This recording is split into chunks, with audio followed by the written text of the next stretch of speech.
Welcome to Sweet Life Beat Life. We hope this video helps. You already have a circle. Now find its center and measure the radius r. Next, mark the two arc endpoints and the central angle theta between them.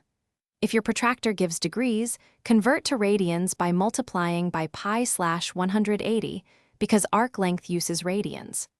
Once done, confirm r is in the units you want the answer in, since the final length keeps those units. Make sure angles are positive and represent the smaller or intended arc before proceeding. You now apply the core formula. S equals r times theta, where theta is in radians. If you had degrees, replace theta with theta degrees times pi/180 so the math is consistent. For a numerical example, r equals 5 and theta equals 60 degrees gives S equals 5 times 60 times pi/180 equals 5 times pi/3. Keep significant figures sensible.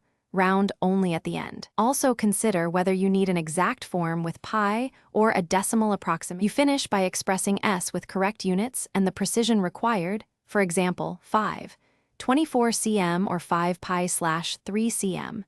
Then quickly sanity check. The arc length should be larger than the chord but less than the circumference 2 pi. If results look wrong, recheck whether theta was in degrees versus radians and confirm r matches the same unit system. If confusion persists, recompute a simple known case to validate your steps and detect where the mismatch occurred.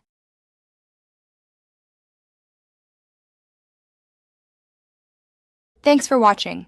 Consider subscribing if we helped you.